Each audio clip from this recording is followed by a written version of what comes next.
Good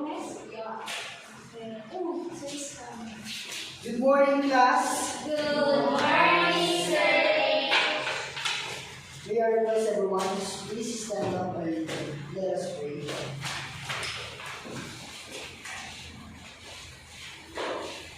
Ms. Fernandez, please lead us in prayer. Let's bow our heads and feel the presence of the Lord. Our Father who art in heaven, hallowed be thy name, thy kingdom come, thy will be done on earth as it is in heaven. Give us this day our daily bread and forgive us our trespasses, as we forgive those who trespass against us. And lead us not into temptation, but deliver us from all evil. Amen. In the name of the Father, the Son, and the Holy Spirit. Okay, thank you. Before taking your seats, class, can you pick up all scatters, trash, or litters in your seat area, please?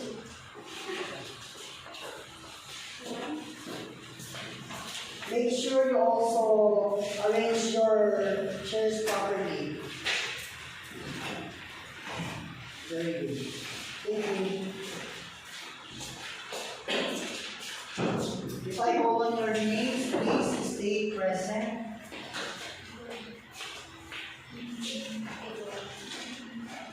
Fernandez David. Present, sir. Dama Martir. Present, sir. Fernandez Robin. Dama Berly. Present, sir. Erilio Madeline. Present, sir. Serafines Beverly. Present, sir. Duartes Elros. Present, sir. Daniel Daniel. Present, sir. Okay, it seems that no one's got absent today.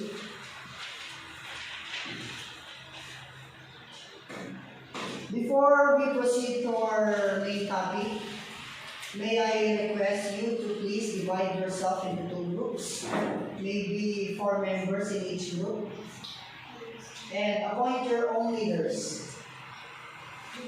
Decide who will be your members now. Okay, Raven will be the leader of the group 1 and Miss Dana will be group 2. Proceed on your groups, please.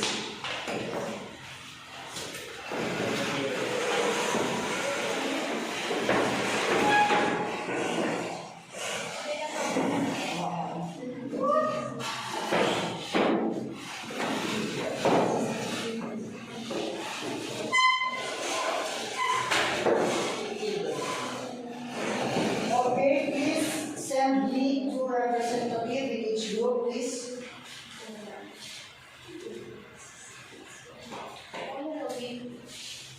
So go. This is yours.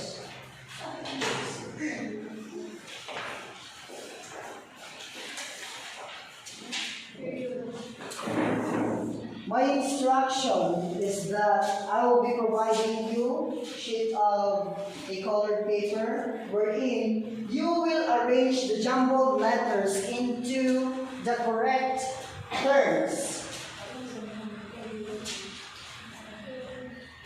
I'll give you maybe 10 seconds to arrange the jumbled letters I gave you.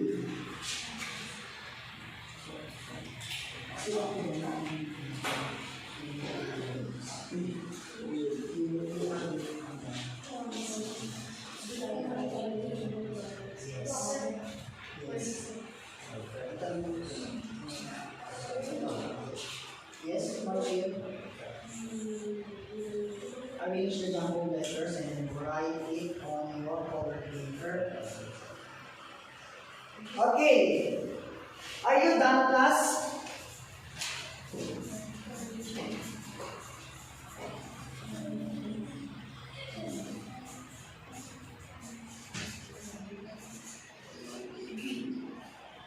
Group 1, are you done? Yes, sir.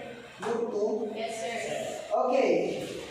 May I request each group to appoint a representative and come in front. Group 1, you have your representative there. Okay. Yes, sir. And group 2. Yes, sir, we have, sir. Okay. Group 1, please come in front and state us what is the word. Group 1.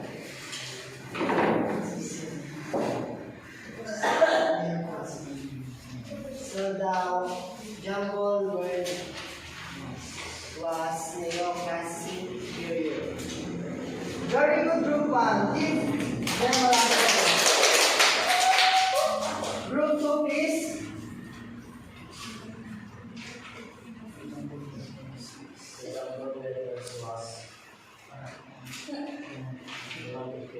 Okay, you got the correct answer. Now,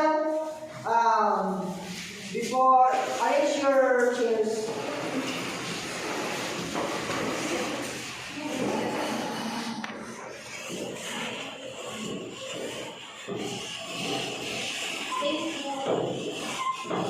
Before we go further to our topic for today's class, may I read to you the two terms, which is the neoclassical period and the romantic period. Neoclassical period is the term for movements in the arts that draw inspiration from the classical art and culture of ancient Greece and ancient Rome. While romantic period is the attitude and intellectual orientation that characterize many works of literature, painting, music, architecture, criticism, and historiography in Western civilization over a period of 18th to the mid-18th century. Okay, class. Do you have any questions? None? I have questions to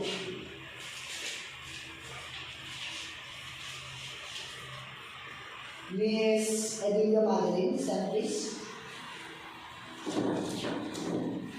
In your own opinion, what are the differences between neoclassical and romantic period? I think, sir, they came in different era. They came in different era because these two terms came from different times. Very good. How about Girly Dana? Can you state us your personal point in the terms of classical period, neoclassical period? For me, sir, they came from two different Asian places, which is ancient Greece and Rome. Very good. Okay, class. I think you already got a knowledge about these two terms. Stay with your groupings, guys. Yes, sir. Yes, sir. Why, sir? Group 1? Sino group 1? Okay. And group 2. Sir. With that sheet of colored paper, I want you to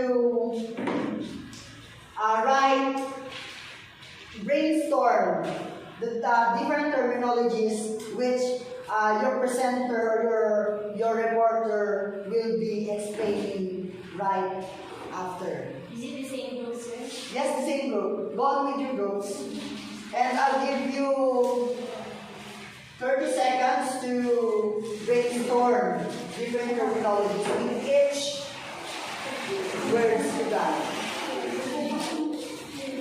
Go.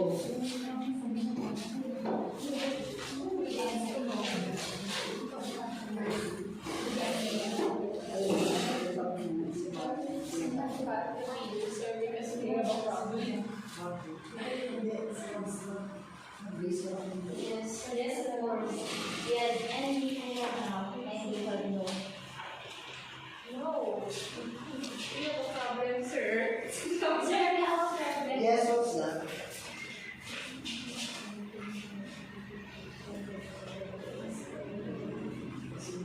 Yes, sir. Your mind is lying away.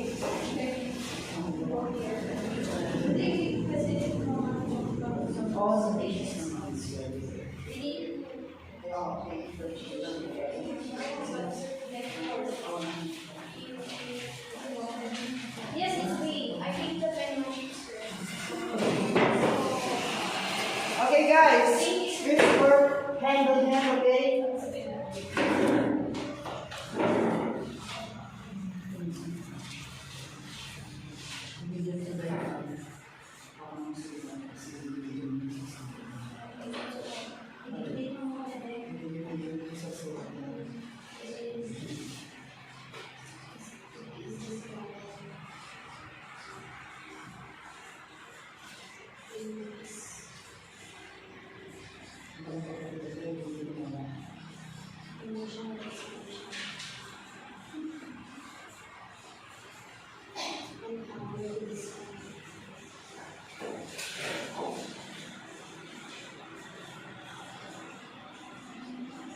Are you done, class?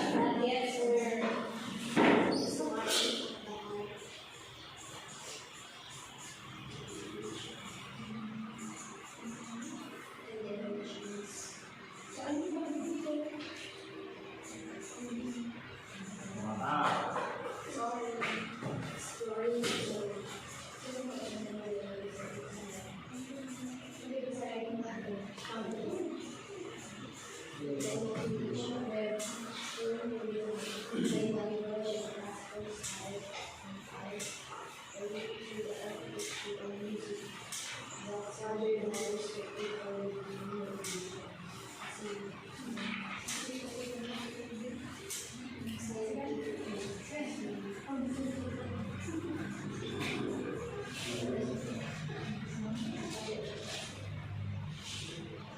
Okay, I think time is up. Not yet, sir.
Finisher.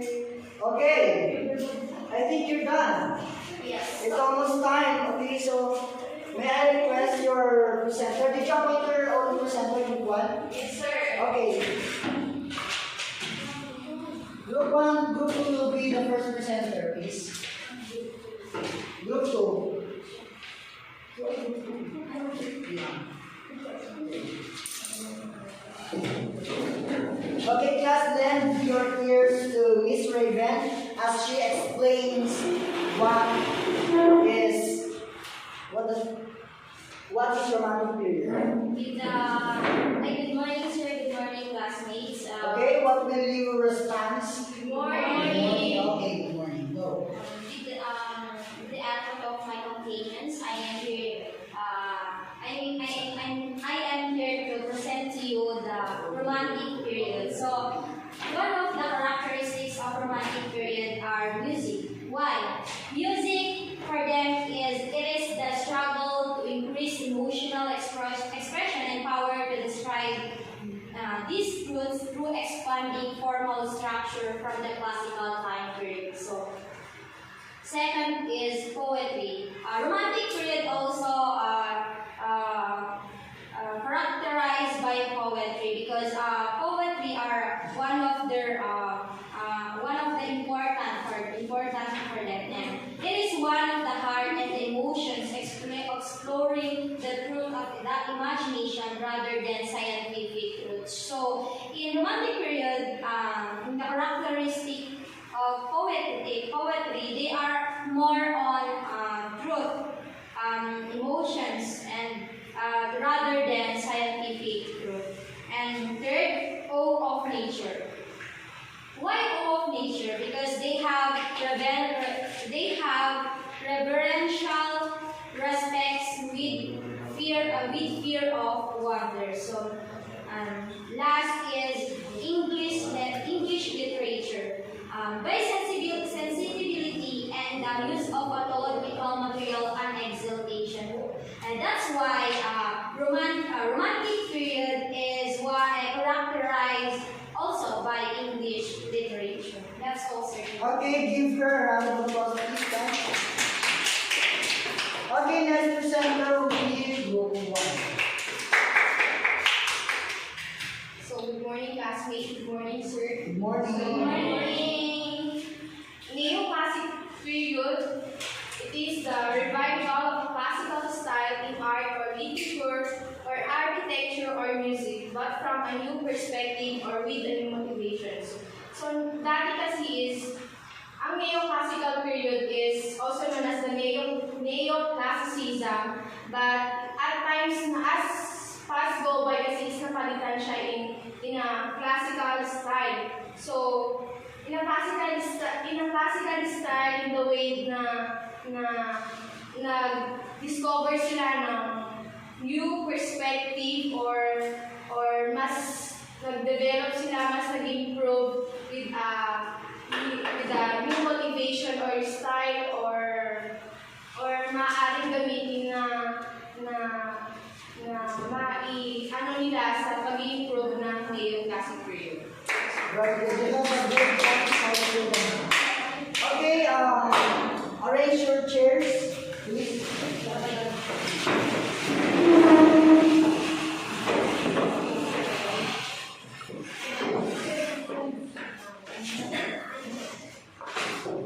Okay, leaders, keep your group works so that I could give you grades later. Before that, I will be presenting to you two videos. Please grab your ball pens and any sheet of paper, and please watch and learn. List down all the important details as soon as possible. Huh? Yes, sir. Understand, class? Yes. Okay. The first video that I will present to you is the artists and artworks of neoclassical or neoclassicism period.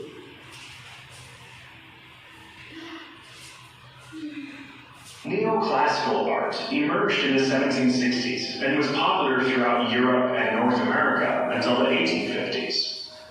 Breaking away from the emotionally charged Baroque style of previous years, neoclassical artists would look back to the classical style of art. Neoclassical art can sometimes appear cold and unemotional, but in fact, some of the most popular neoclassical themes were emotional subjects, like patriotism, sacrifice, and courage. It was the style neoclassical artists employed in depicting these themes that differed dramatically from the Baroque artists of the past. Neoclassical artists shunned the sensuality and the shallow character of Rococo style, and aimed instead for the symmetry, proportion, and simplicity achieved during the Renaissance. Neoclassical style is known for its formal composition, accurate detail, and solid lines, which sometimes came at the expense of lighting and atmosphere. It's also known for its classical and mythological themes with contemporary settings and costumes. Common themes included patriotism, honor, and human rights. Archaeology was a brand new science at the time, and it sparked public interest in all things ancient. The discovery of ruins of ancient cities like Pompeii gave modern viewers the opportunity to see ancient art for themselves. Simplicity and subtle grandeur marked the art of these ancient cultures, and with its rediscovery, it quickly came back into vogue.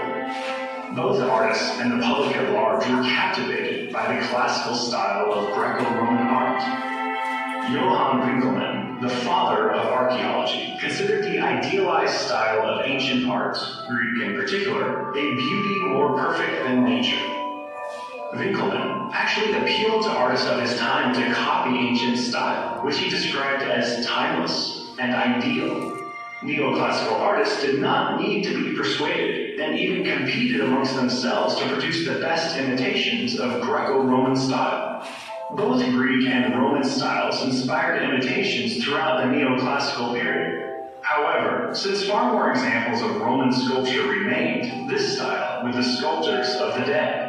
Many sculptors actually insisted that their subjects wear Roman-style clothing to capture the essence of Roman style. Despite their idealization of the Roman aesthetic, neoclassical artists depicted the flaws of their subjects as ancient Greco-Roman artists would never do. Greco-Roman artists valued ideal looks and form as opposed to realism, but neoclassical artists tended to make some allowances in that respect. One of the leading sculptors of this age, Jean-Antoine Houdon, created a statue of George Washington. Fortunately, he did not depict the president wearing a Roman toga or sporting a Greek godlike physique. The statue can be seen today in Virginia State Capitol's Rotunda. And another sculpture, called Psyche Revived by Cupid's Kiss, a well-known sculptor named Antonio Canova, depicts a scene from Apuleius' Metamorphosis. The scene shown in the sculpture is the moment of Psyche's death after she disobeys Cupid's mother Venus by opening a flask. Cupid finds Psyche dead and revives her with his love. This work's classical inspiration, fine detail, and mixture of realism and idealism are characteristic of the neoclassical period. In the large-scale painting, The Oath of the Horatii, Jacques-Louis David, who is considered one of the most important artists of the neoclassical era, modeled his soldiers on the lines of the ideal Greek warrior represented in so many classical works. The focus was, once again, on the ideal human form. David was immensely impressed with the ancient art uncovered at Pompeii, and his work clearly reflected this.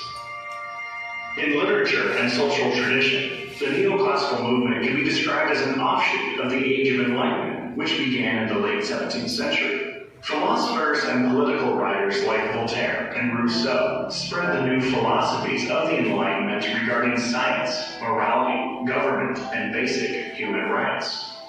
Enlightenment age thinkers wanted to stop blindly following traditions and age-old practices, and valued reason and individualism above all else.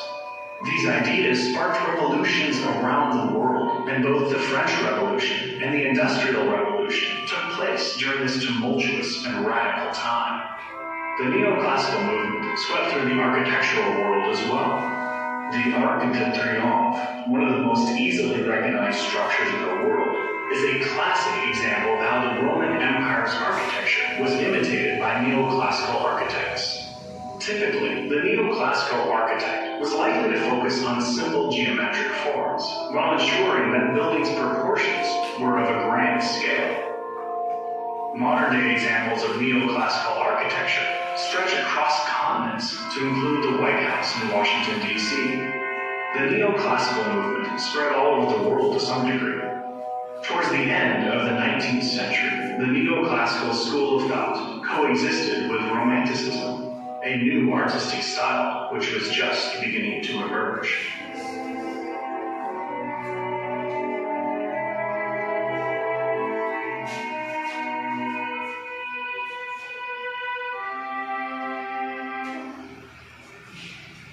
Okay, this is the last one. For those of you who are new to the world of art, the word Romanticism may conjure up visions of an adorable Cupid cruising the clouds, poised with his bow and arrow, ready to make two people fall in love. However, this image, while certainly romantic, has nothing to do with the Romanticism period in art. So we already know what Romanticism is not. But what is Romanticism then? If there's one thing that art historians can agree on, it's that Romanticism is virtually impossible to define. However, that need not prevent us from understanding what this period encompassed and how it changed the course of art. While Romanticism Romanticism doesn't have much to do with love or romance. It is all about passion. Romanticists express their passions, their strong beliefs, and their feelings to an audience through their art. This intense personal expression could adapt itself to any theme. In fact, Romanticism was not limited to the visual arts, but influenced music and literature as well. Beethoven's Fifth Symphony is believed to have sparked off a period of Romanticism in music.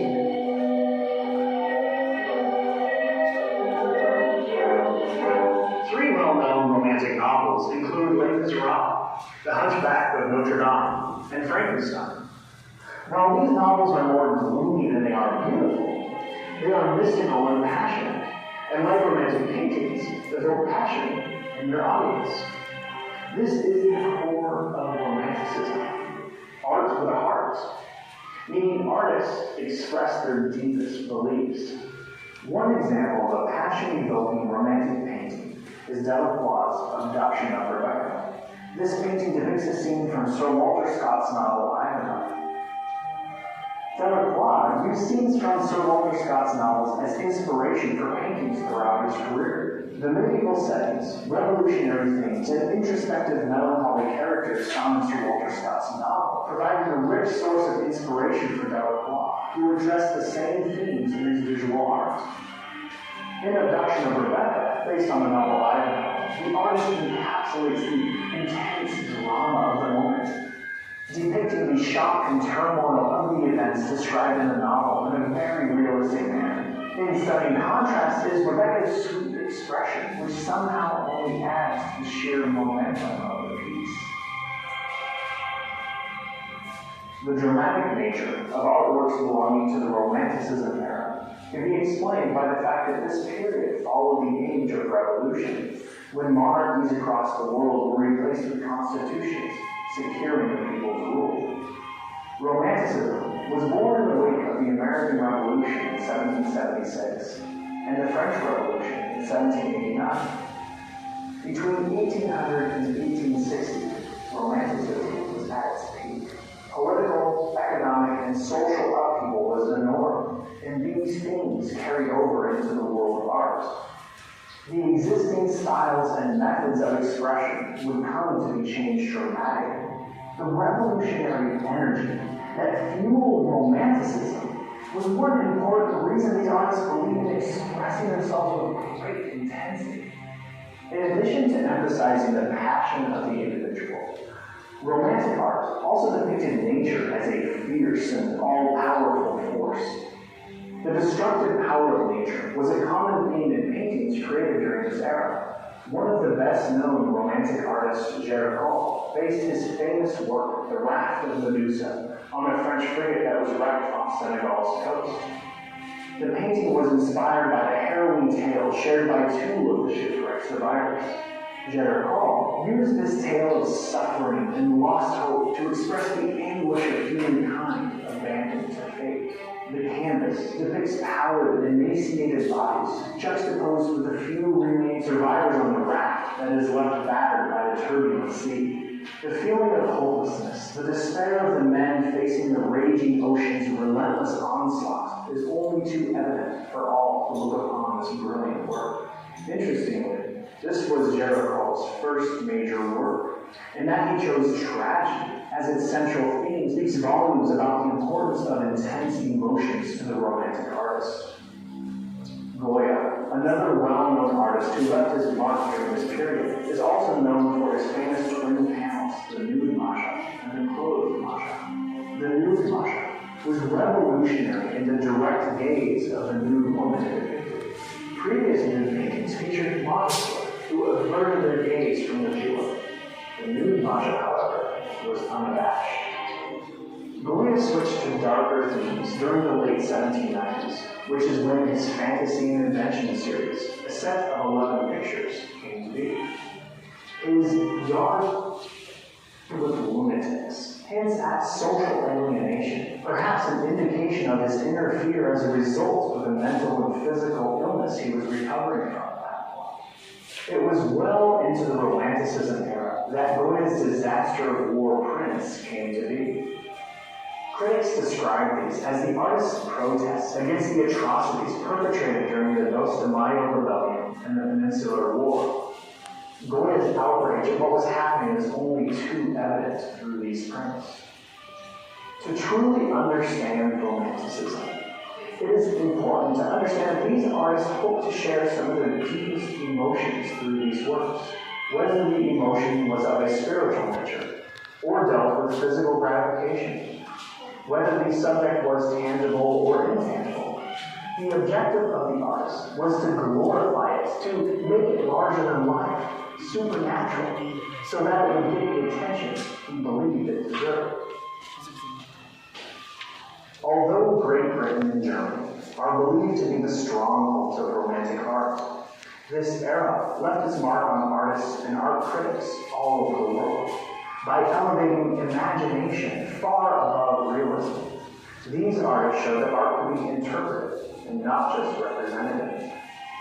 The era of Romanticism opened artists' minds to themes, techniques, and styles that were less conventional and encouraged a highly personal approach.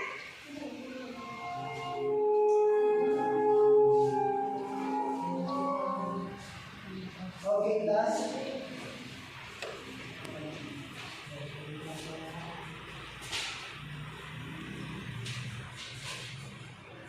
Okay, class. Did you get any idea what is the difference between Romanticism and Neoclassicism? Based on the video that was presented to you.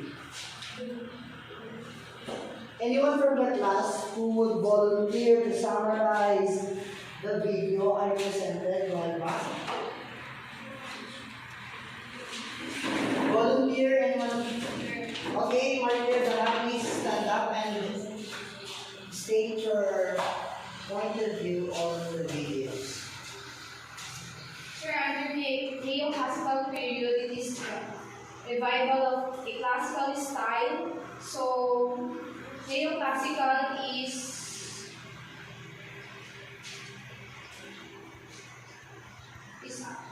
yung ano pa na the way na nakikita natin po yung bawat sculpture or the work, artworks of all the artists there, sir, is simplicity, sir. Then it ideal looks, sir. The looks of the artworks is real. So George, one of the sculpture that the artist na ginawa po nila dun, sir, is the sculpture of George Washington. Then Johann Recomin is one of the father in neoclassicism. Then there are three places po na where neoclassical period po is na patuloy nilang ginamit, or where neoclassical period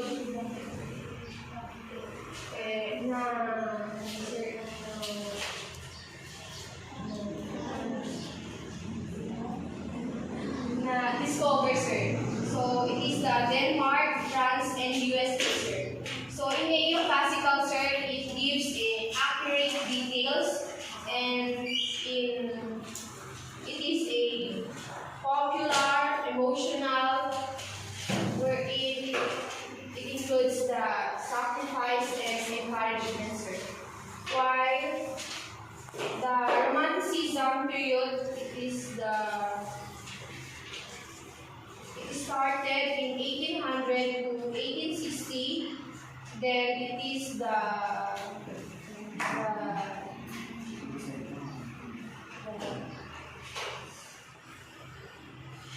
this period, sir, they express very intense emotion, strong belief, and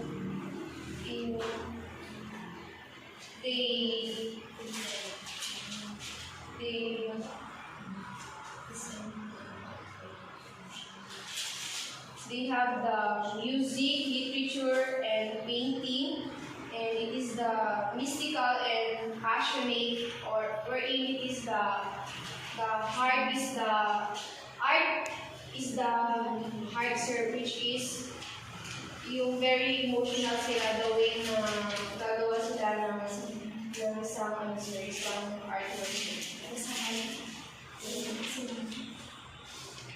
Okay, very good, Marjorie. You have a good point. Additional, sir. Okay, additional. Here And again. even Stand up, please. the both periods here shows arts of love, sir, in which they are the same. They have the same art of love, but different meaning of love, sir. Very good. For your extra knowledge class, based on the video that was presented to you, a neoclassic nature depicts for reason, while the romanticism, on the other hand, implies passion. That's the difference. Neoclassic depicts nature as their result, while romanticism, on the other hand, depicts nature as their passion. Did you get it, class? Yes, sir. Okay, I'll be explaining this for your further knowledge of the two terms. Can anyone read the first term, class? Any other hands? Same hands, same people, same students. Okay, Miss Padilla, please stand up. Read Neoclassicism from 1782 to 1840. Romanticism was a trend in which neoclassical era artists sought to break new ground with both delicate and stormy presentation of sentiment. They also promoted a variety of distinguishing concepts such as historical ambition, supernatural concepts, social justice, and nature. Landscape painting was also made more popular because of romantic adoration of nature by the inhabitants of Africa, as the artist's reaction to this. Okay, very good. Di ba napansin nyo kanina sa video na present ko, class? Romanticism, romantic periods, artworks and artists. Yung mga artists natin, masyadong addict sa social justice and supernatural concepts, right? Nakita nyo dun yung dramatic effect ng mga artworks nila, right? Yes. Na yung kadalasan ang hinihintay ng artworks nila, problema sa... Sir, just like the artworks of Jericho, which is the rock in the Jesus. Yes, very good. And then, for the extra information, Romanticism's artists tend to communicate with other people, with us as art students or arts majors. They tend to depict social justice, supernatural concepts, wherein they provide realizations to the viewers of the artworks. Next, neoclassicism. Who want to read? Same hands, same students.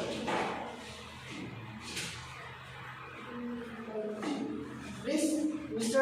Gallego, please stand up and read the second term, neoclassicism, please.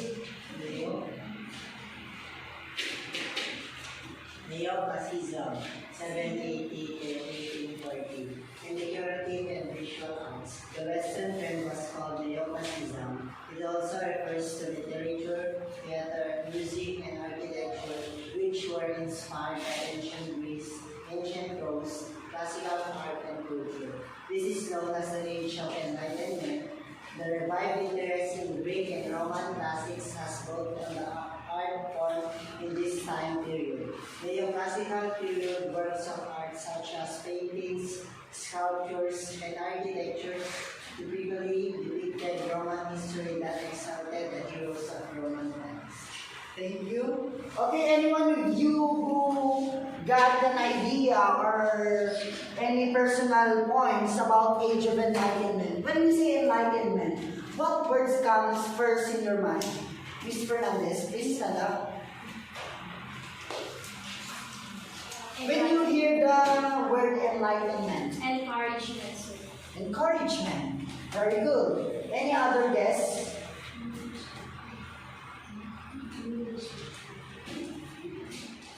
Enlightenment means sa Filipino word, parang siya yung nagbukas, parang siya yung nagbigay na, parang, Perspective of life. okay, very good, perspective.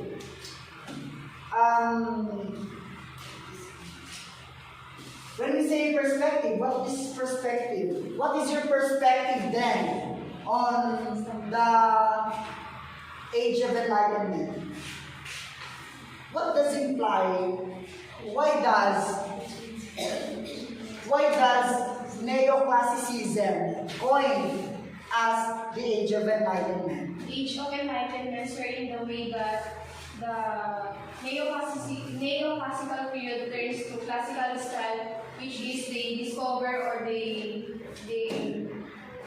explore new style to improve or develop the neoclassical period, which is the style of classical art, sir. And it brings a new perspective for them, sir, and a new motivation, sir.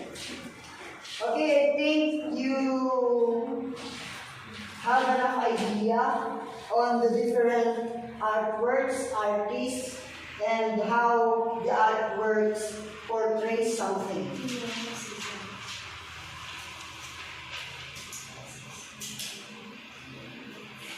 Do you have any questions, guys? Answer. Clarifications? Answer. Okay, let's proceed into our activity.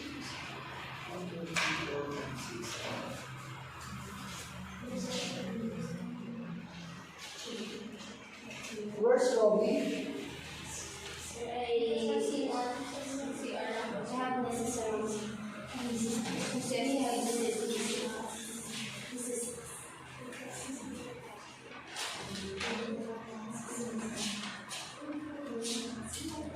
look all the artists.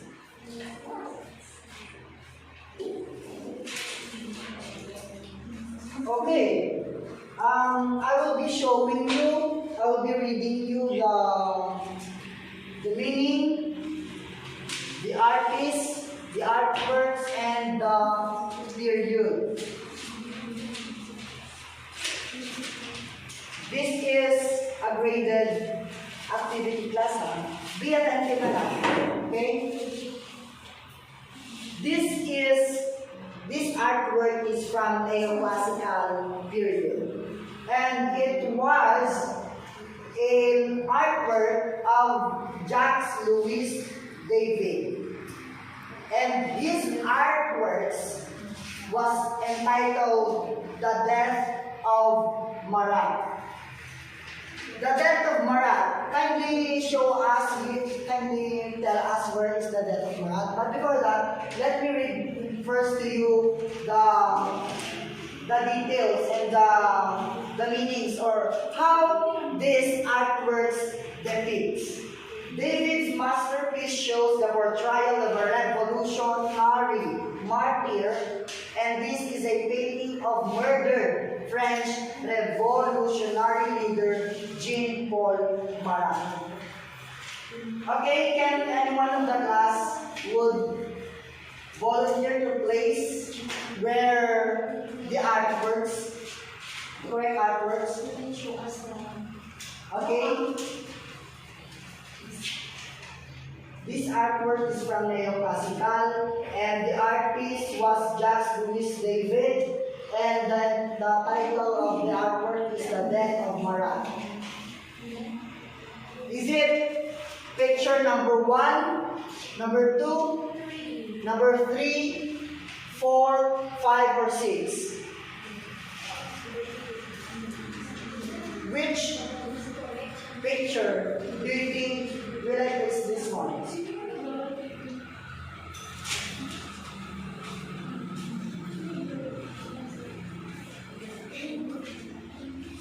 Go.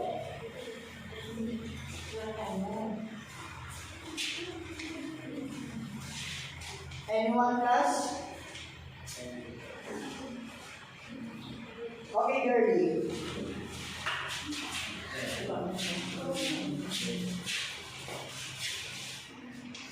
Very good. Please give her a round of applause. Okay, I'll give you scores.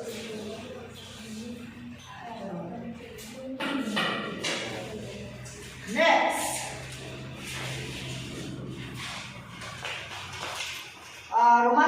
Romantic period.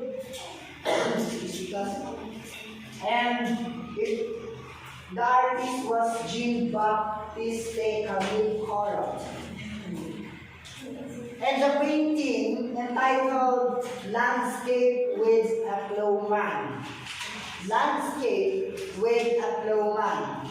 Landscape painting depicts the physical world that surrounds us. It includes features such as mountains, valleys, vegetation, and bodies of water. The sky is another important element shaping the mood of landscape and paintings. Anyone from the class? Okay, Robin Fernandez, please. Where do you think will you place this one? You should have placed this into correct image.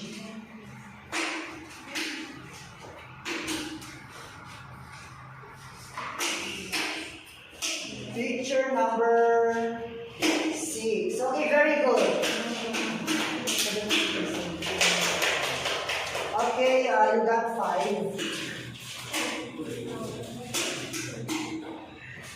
Next.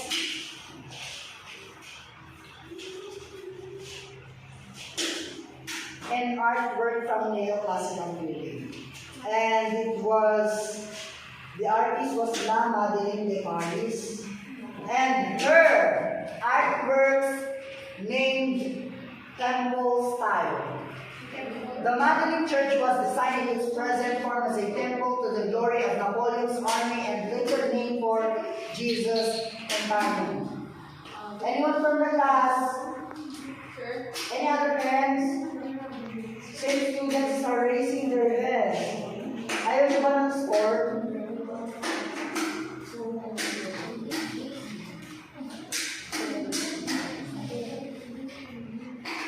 Okay, we have no choice but we'll give this to our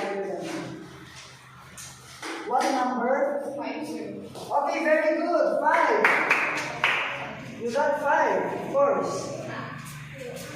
The next one is from neoclassical period. And it was work ito ni Antonio Canova. At ang title nito is Sight Awakened by Cupid's Kiss. Anyone of this class knows the answer? A marble sculpture portraying the relationship of sight and Cupid. Anyone of the class? The answer is too obvious enough for you to get the correct answer. Okay, any other hands?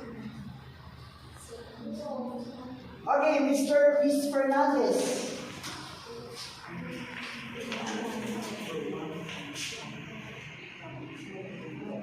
Okay, hindi ka ako.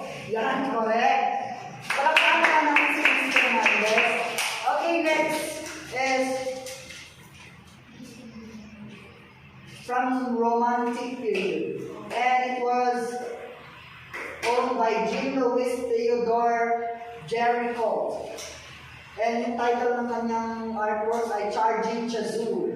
The painting portrays a mounted Napoleonic cavalry officer who is ready to attack. The painting was Géricault's first exhibited work and an example of Géricault's attempt to condense both movement and structure in its art. The picture includes dramatic diagonal arrangement and vigorous paint and weaving. Anyone from class? Okay. Now ka ni Miss Serafines. Okay. Pagbigyan na natin si Mr. Gallego. Very good.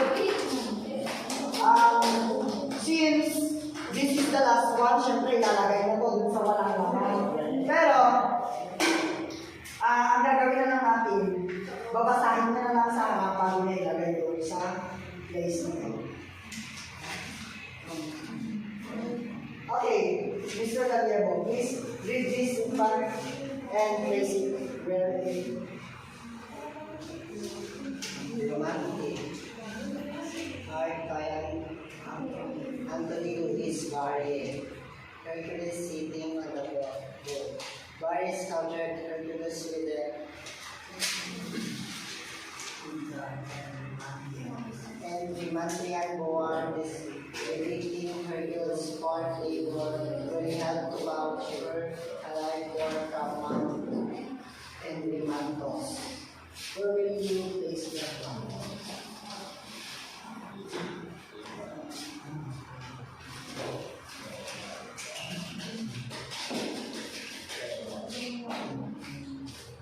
Okay, very good. Good job, class. You got perfect score.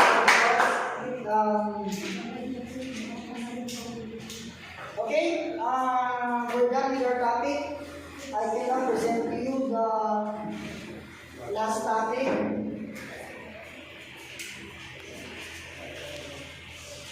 While presenting the PowerPoint, may I request everyone to please take down notes so it will not be fails. For your, yes, for your quiz next week. Okay, kindly read. Hati-hatiin na lang natin para mas mabilis. Sige, Miss Raven, ikaw na mauna. Neoclassical art period or the Neoclassicism. Neoclassicism, 1780 to 1840. The word neoclassical came from the Greek word neos, meaning new, and the Latin word classicus, which is similar in the meaning to the English phrase first class. Neoclassical art pieces such as paintings, sculpture, and architecture generally portray Roman history which elevated the Roman heroes. Okay, when we say neos, in English term, it means new, while the Latin word classicus, which is similar in meaning to English phrase first class. In short, classicus means first class in English terms. Next is the characteristics of neoclassical art. Anyone of the class can read? Yes, Mr. Robbie, you are raising your hands. This is not the read what's on the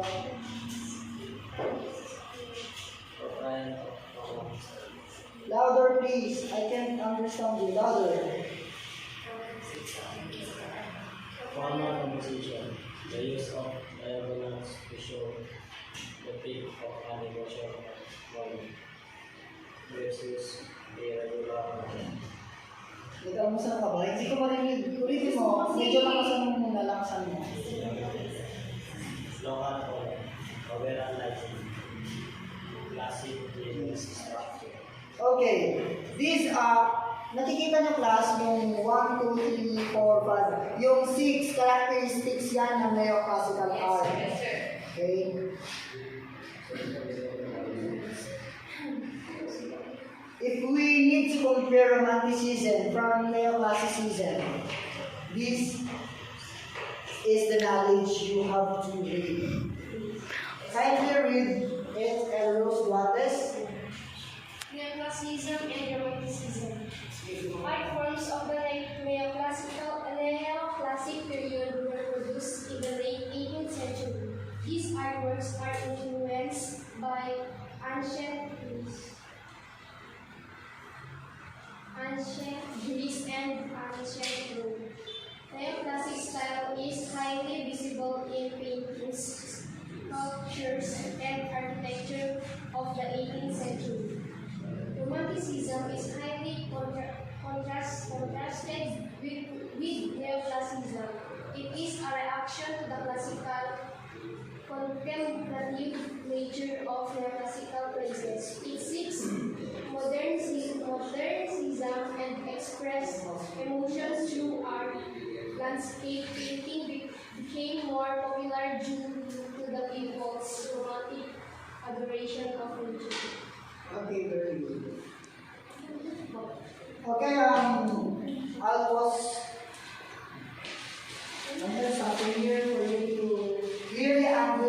then the 9 elements of an art from different era. Is helping this diamond.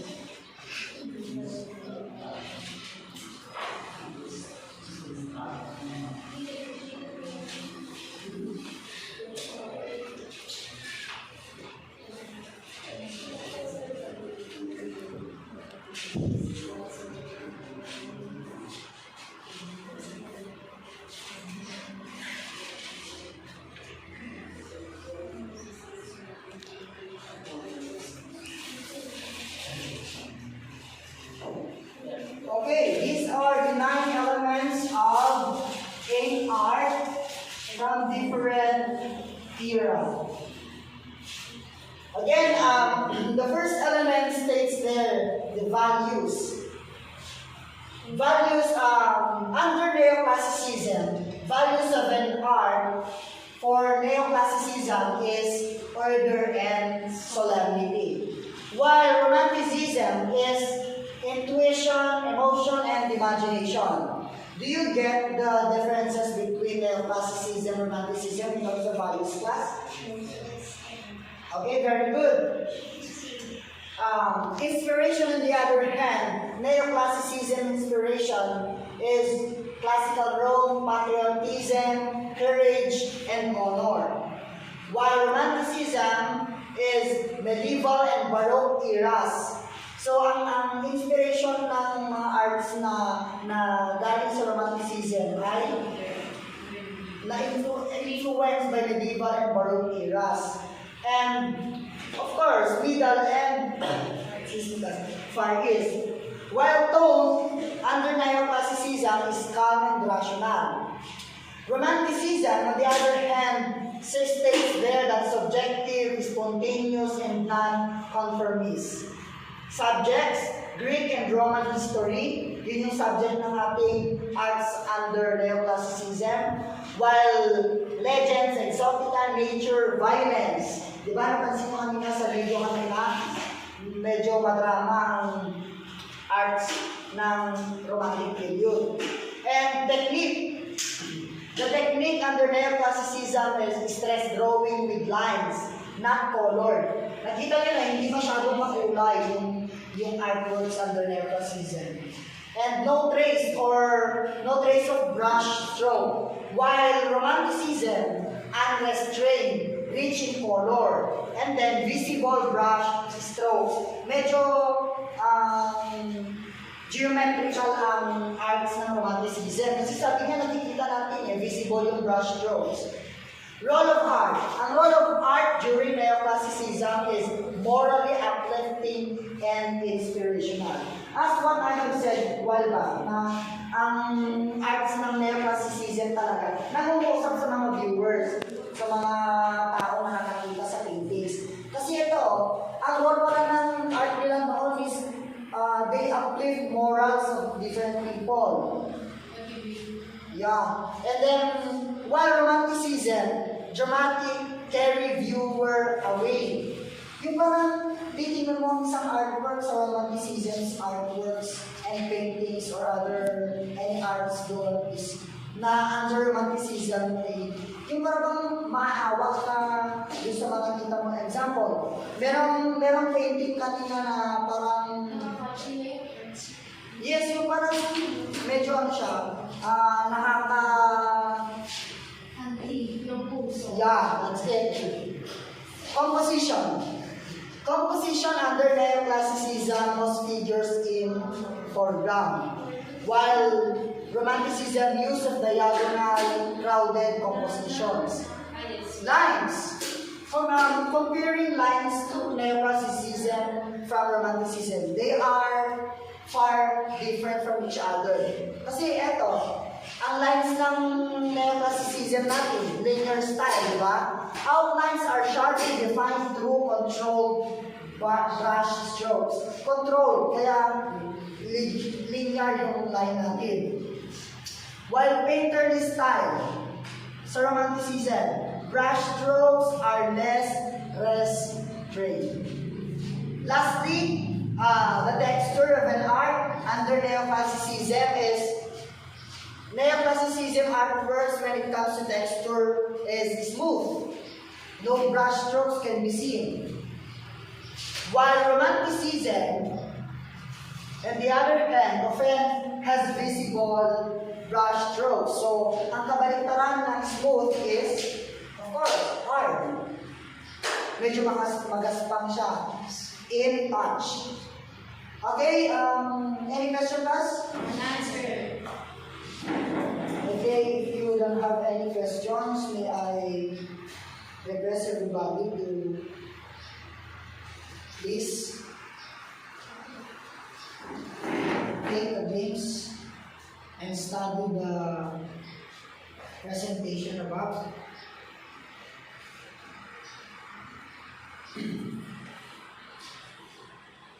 Okay, tingnan niyo yung mga sample paintings and artworks during neoclassical paintings. And then, I'll ask someone or I'll ask somebody to enlighten me what is neoclassical paintings.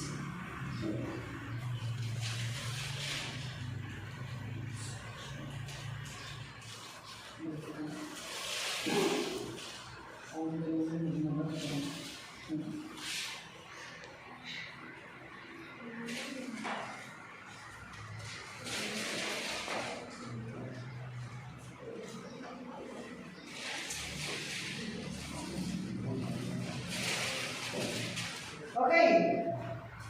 Do you have any idea, guys? Neoclassical paintings. What did you observe in the neoclassical paintings? Anyone? Warriors. Okay. There is the neoclassical artist from, of course, neoclassical They are period. classified based on their During the neoclassical period, there are two artists under painter. That was Jacques Louis David and Jean-Auguste Dominique Ingres. While sculptors, meron din tayong dalawa rin. Si Antonio Canova and Bertel Thorvaldsen. They are classified based on their school. Yeah. Okay, yan. Yan ang mukha ni Jacques Louis David. Nakikita niyo, Was? Is it clear? Yes, sir. Okay. Jacques Louis David was an influential French painter in the neoclassical style and considered to be the preeminent painter of the era. His subjects of paintings were more on history. So, historian yan si Jacques Louis David because his paintings is more on history. Next. Yan yung painting na kasama sa activity natin kanina. Yung painting ni David, The Death of Marat. David's masterpiece shows the portrayal of a revolutionary martyr. This painting is a painting where French revolutionary leader Jean-Paul Marat was murdered. Next is Napoleon crossing the Alps. The painting that showed the strongly idealized view the real crossing that Napoleon and his army made across the Alps through the Great Saint Bernard passing May 18. So, meron pa lang war nung time ng period na yan. Kasi tingnan mo, the painting that showed the strongly idealized view the real crossing that Napoleon and his army. Kapag may nakasama kang army, di ba, pupunta ka ng battles, ng war. So, next, Oath of the Morati.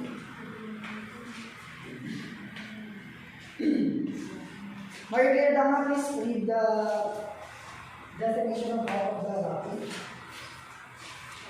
Of the Morati. It was a large painting that depicts a scene from a Roman legend about the dispute between Rome and Alba Longa. The three brothers, those who appear willing to sacrifice their lives for the good of Rome, are shown saluting their father who holds their swords out. Okay, thank you. Next, Jean Agustin Dominic Ingres. Yan, neoclassical painter natin yan. Ingres was a pupil of Jacques Louis David. He was influenced by Italian Renaissance painters like Raphael Nicolas Pozzi, Botticelli, and his mentor. Jacques Louis David, his paintings were usually nudes. What do you remember when you say nudes? Wala silang ganun. Okay. Wala silang saplot, kumbaga, nudes. And then, it portrays mythological themes. He was regarded as one of the great exemplars of academic art and one of the finest old masters of this era. Portrait of Napoleon on the Imperial throne. Miss Madeline, stand up and read the definition of. The painting depicts Napoleon in his salad, with Helen coronation costume seated upon his golden and wasted through and resting upon his wood ivory balls. During his reign, the painting was owned by the Archduchess, which was a part of the French Legislature. The painting was believed to be commissioned by Napoleon as king of Italy. Next, the Apotheosis of Hope. The painting was instead commissioned by Charles X. You have him remembered in the building works of the Love Breed. The painting depicts an image of Homer receiving all the brilliant men of Rome, Greece, and contemporary times. Antonio Canova. Antonio Canova is a prolific Italian artist and sculptor who became famous for his marble sculptures that delicately rendered nude flesh. He opened the idea for portraying distinct sexual pleasures by using pure contours with his mythological compositions. Next, Sight Awakened by Cupid's Kiss. Ito. Sight Awakened by Cupid's Kiss. Okay, Mr. Robin Fernandez, stand up and read. No. The marble sculpture the relationship of sight and Next, Washington. A life-size marble statue of George Washington done in the style of a Roman general by the Italian neoclassical sculptor Antonio Canova. This is a marble sculpture currently displayed at North Carolina Museum of History. Bertel Thorvaldsen. Thorvaldsen was the first intentionally acclaimed Danish artist. He executed sculptures of mythological and religious themes characters. More on mythological and religious themes characters Bertel Thorvaldsen. Christ is a marble sculpture, image of resurrected Christ, currently located at Thorvaldsen Museum. Lion of Luzerne. A sculpture of dying lion in Luzerne, Switzerland that commemorates the Swiss guards who were massacred in year 1792 during the French Revolution. Yan. May mga ganyan temple style during neo-classic periods. Next. Palladian style. Palladian buildings are based on Andrea Palladio style of building construction. Some of the buildings feature a balustrade, which is a railing with vertical supports along the edge of the roof. There are vertical supports within a balustrade known as balusters or spindles.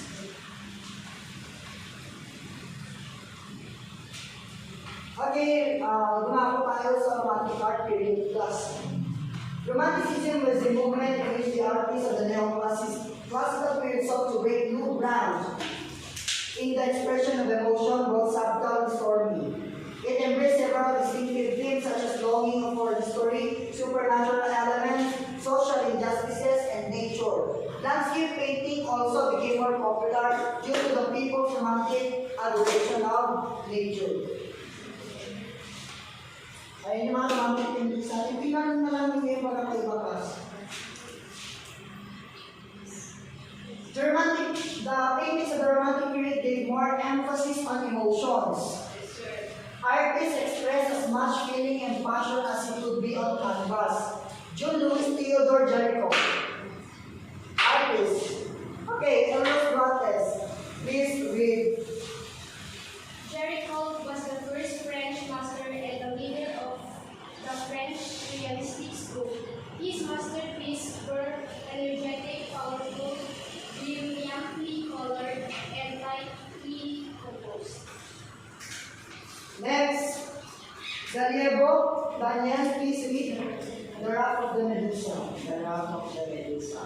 The Wrath of the Medusa portrays the breaking of the contemporary silver. The people on this wrath were French, immigrants, and Europeans. Next. Jean Louis Theodore Jericho. Raven Fernandez Sara, please read. Jean-Louis Theodore Jericho. Jericho was the first French master and the leader of the French realistic school. His masterpieces were energetic, powerful, brilliantly colored, and tightly. Next, please. Any volunteer?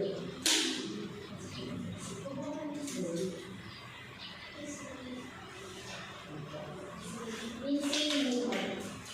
One of the several portraits Jericho made of the mentally disabled that has peculiar hypnotic power. Within this period, he would address subjects with different mental conditions, and this can be contrasted visually to get an idea for how society would perhaps treat them differently depending on their behavior.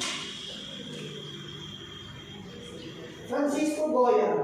Francisco Goya was a commissioned romantic painter by the King of Spain. He was also a printmaker regarded both as the last of the old masters and the first of the modern. Resistance to the Napoleon's armies during the occupation of 1808 in the Peninsular War. Saturn devouring his son. This artwork depicts the Greek myth of Titan Kronos. Saturn, who fears what he would be overthrown by one of his children, so he ate each one upon their birth. So, ang paniniwala daw ni Saturn no, ayaw niyang parang siguro yung mga magiging anak niya, mas malakas kumpara sa kanya. Kaya, yung emotion niya, hindi pa makita niya, na-imagine niya. So, na-devour yung kanyang anak ng sarili lang naman. The burial of Sardine. The burial of Sardine was a Spanish ceremony celebrated on Ash Wednesday and was a symbolical burial of the past, allow society to reborn, transform with new vigor.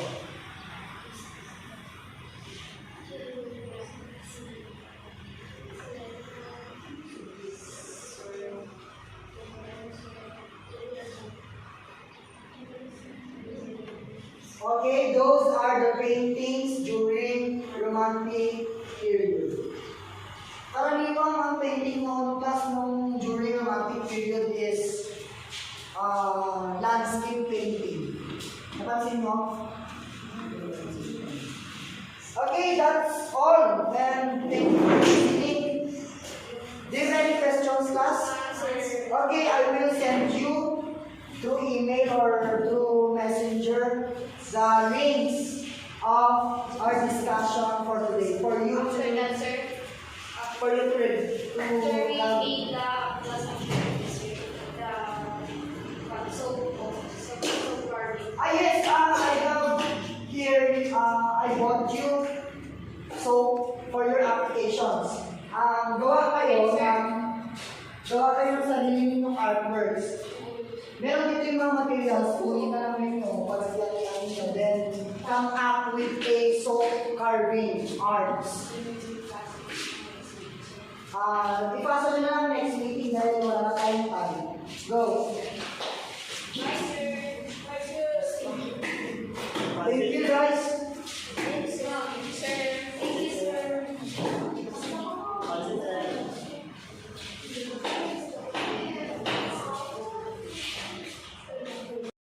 Last video class. Really, there's no query